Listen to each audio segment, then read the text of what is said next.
Thanks for staying with us here on The Pulse. Now, this afternoon, we're returning to the disturbing case of Harriet Amuzu, the 32-year-old woman seen in a viral video being violently assaulted by a man believed to be her husband. Her story has opened a national conversation, really, about domestic violence, institutional failures, and support systems meant to protect vulnerable women and children. Well, the Ministry of Children, Gender and Social Protection have outlined immediate interventions rolled out for Harriet, including psychological support and assistance with her recovery, and admitted to gaps within the social welfare and domestic violence response systems in the country. My colleague Noella Karinyali has been engaging the gender minister herself, Agnes Namomulate, and she has this package. Thank you so much, Honorable. Thank you for having me. Yeah, you look really bright in your blue. Thank you. Thank you. So, let's begin with you personally as a woman. When that video of Harriet surfaced on social media, what was your reaction? I'm curious. It was so disturbing that I couldn't finish watching, and I immediately forwarded it to the CID to help us locate. And then we've been working with them for all this while to ensure that we bring the perpetrator to book. And it's been back and forth. And I think the way we were all outraged, the same way the impact on Harriet, you can't describe it. She's so traumatized. At this level, you might think that she will get used to the abuse. But this one, I think stripping her naked and it's going viral, it's a bit more traumatic for her. And so it's not easy for her. But I hope that with the psychosocial support and other social protection support that will be given her, she'll be able to overcome.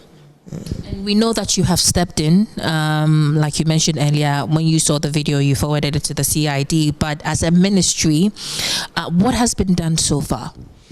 As a ministry, you know, this falls under DV, and then the care for the children is under the social welfare. And so for starting with DV, yesterday they moved the lady to safety, and this morning the police went for her to assist with the investigations, and they've started the psychoanalysis, and then they will know the needed support to give her. And so we took her to professional shelter, and once we are done with that, it doesn't end there. The social welfare is trying to get custody of the children, and it's been hide and seek with the family.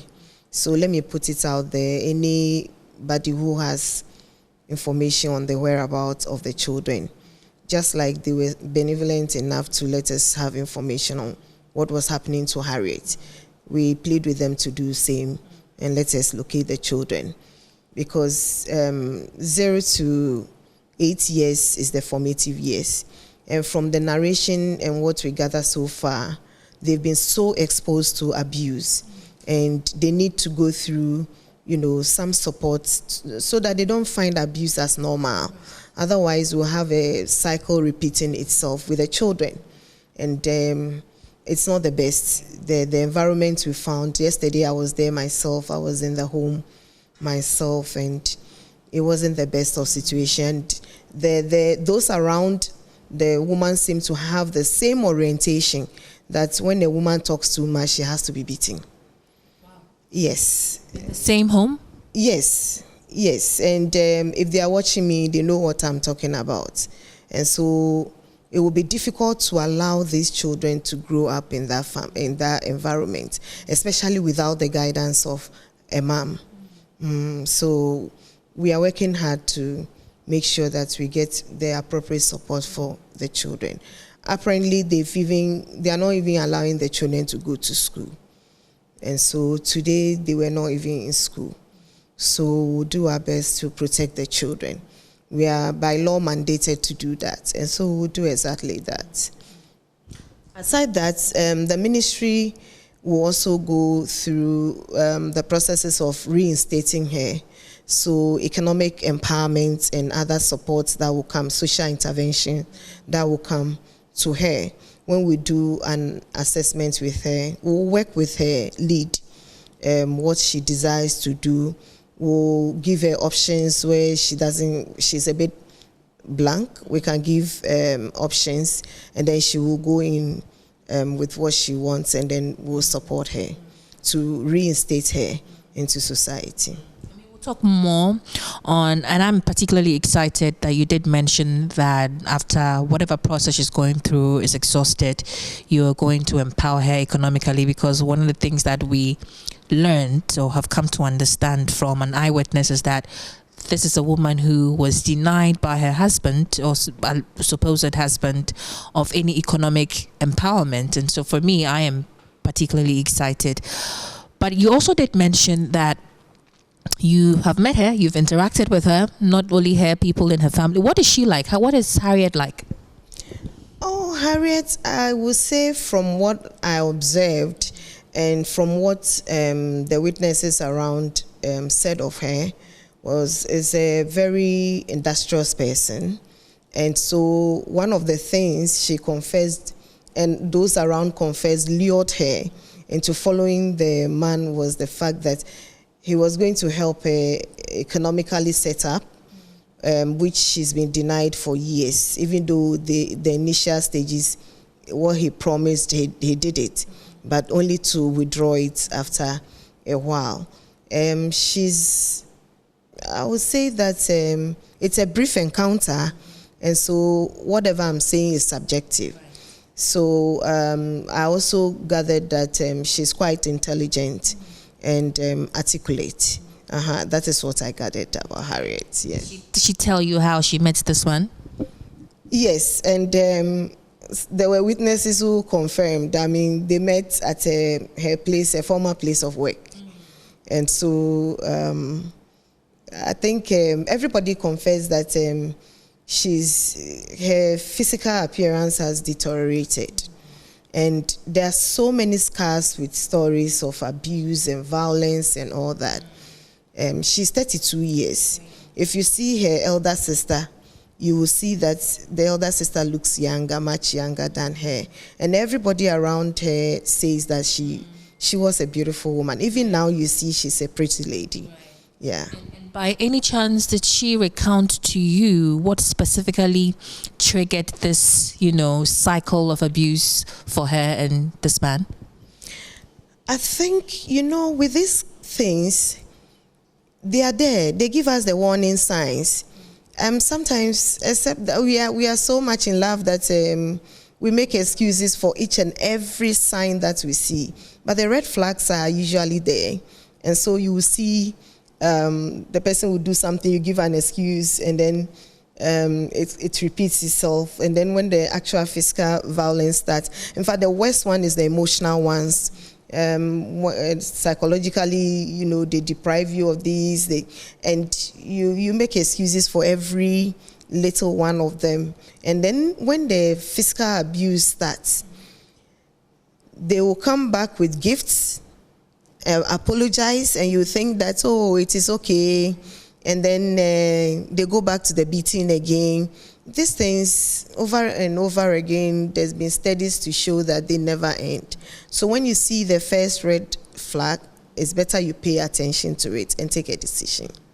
So currently, where is Harriet?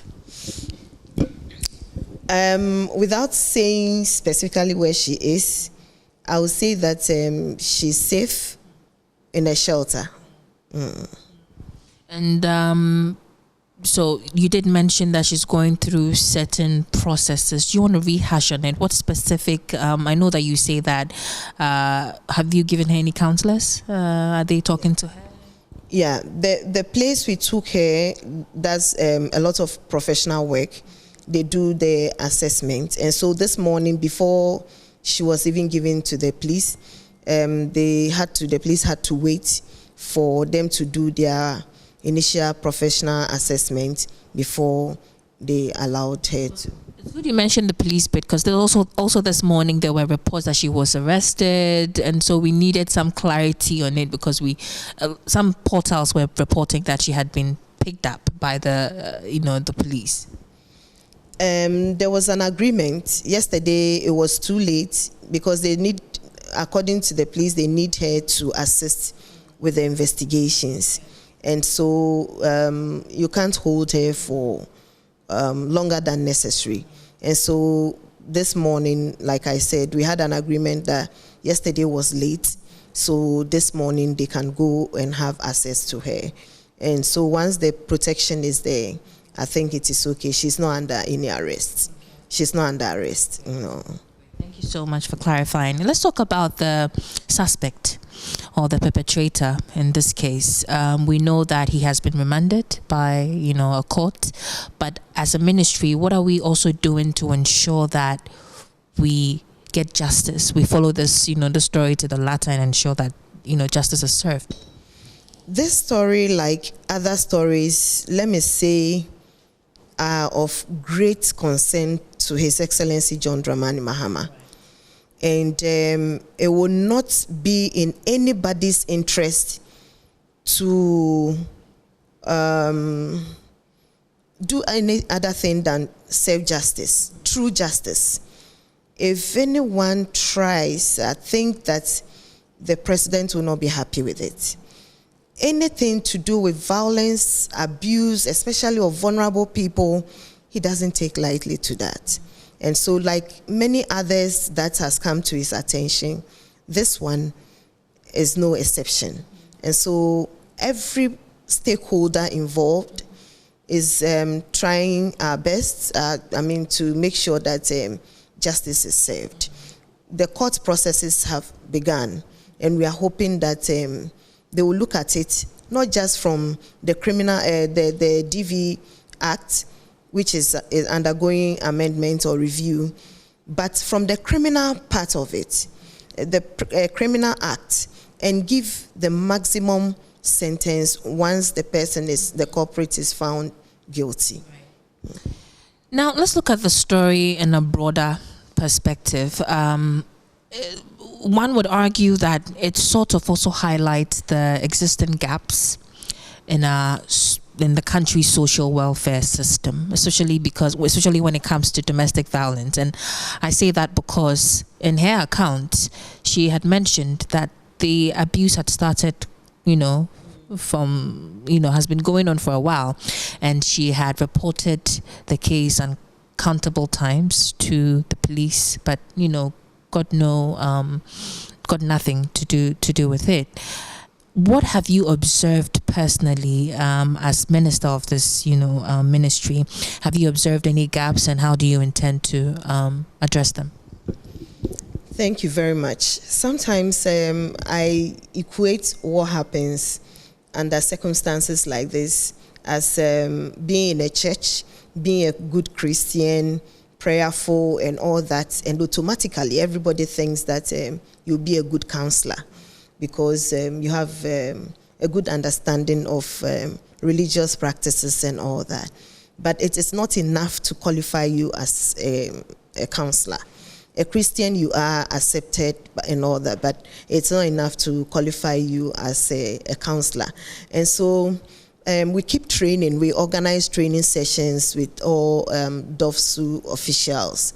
And there's some gaps, and sometimes people with their own orientation go into this profession and think that this is how traditionally things are supposed to be.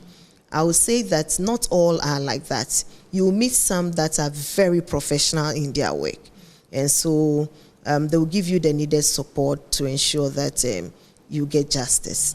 It's unfortunate from her narration that this is her experience. It took us a while to build trust. In fact, when I was called, I had to give her assurance on the phone that everything was going to be okay.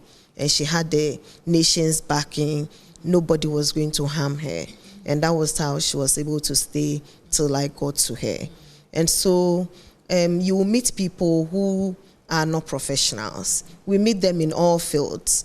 I'm not going to make excuse for anybody. All of us, once in a while, we meet people who don't meet up to standard or expectations. And I believe that it's about time we keep an eye on it, because it can cause somebody a lifetime injury.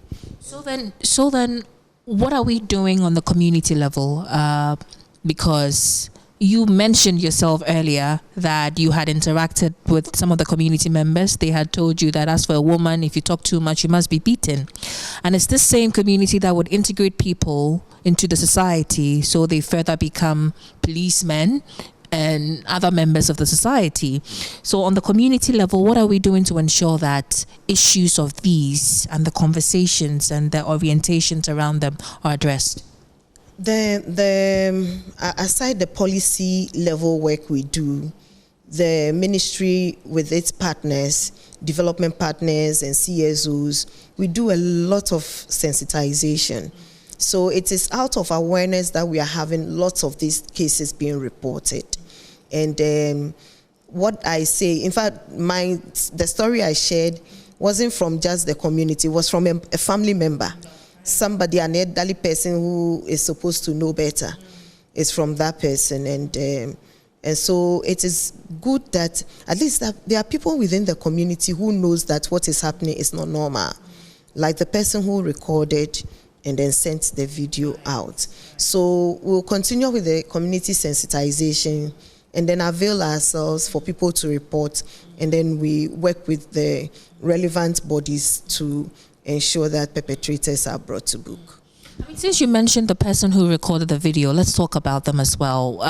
We have been able to step in and we've gotten the victim. How about the person who recorded the video? Because we know that there were reports about her life. I don't know whether there were two or it's just one person, but we heard that they were in danger as well. What have been done? What has the ministry done for them? Okay, so she needs protection now. And so the police is providing the protection needed. Afterwards, it is about she relocating and then, settling in a more conducive and peaceful environment. And that's one day, together with the police, we'll see what will be done. So the shelters. Do we have any logistical support for these shelters? I mean, the last time we had a conversation, you did mention the vice president was here, and I remember you were lobbying to get her to get some money that would probably be used to fund the women's. Is it the Women's Bank? I've forgotten exactly the details, but I remember you were lobbying for some money to invest into these shelters and all of that. Where have you gotten to with that?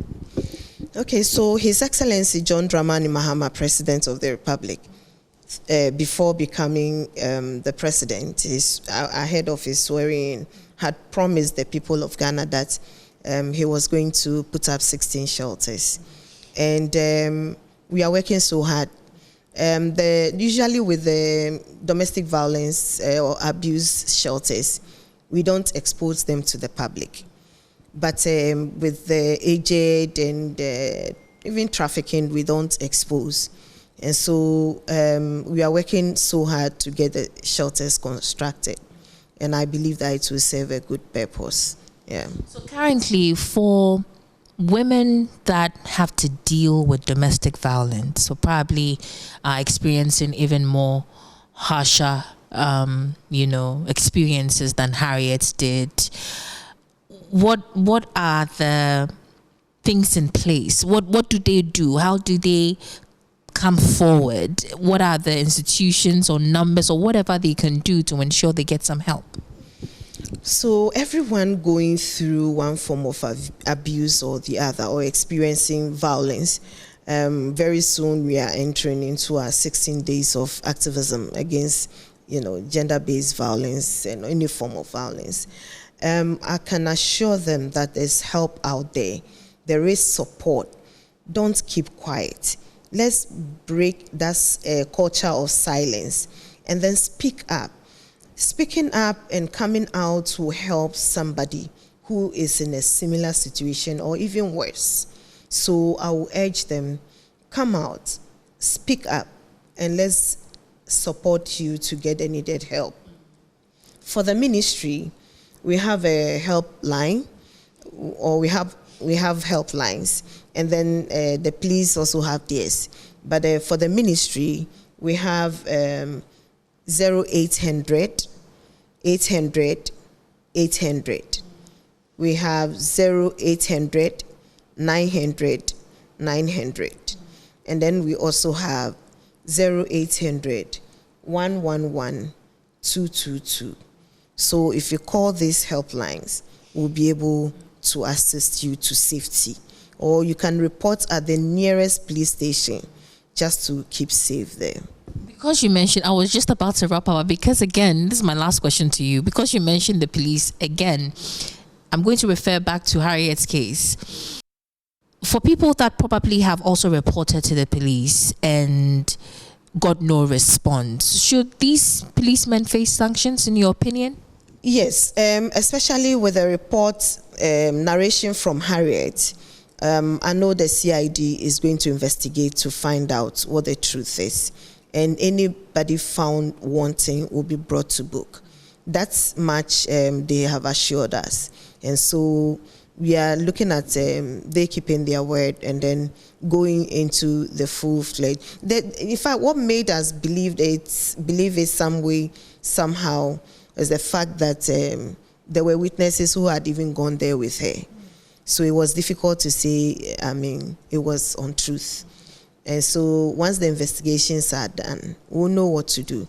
If they have to take them out of that place, because not everybody can stomach the kind of emotional issues that come working with violence or abuse victims. Not everybody. It's traumatic. And so at certain times, you have to also check your mental state.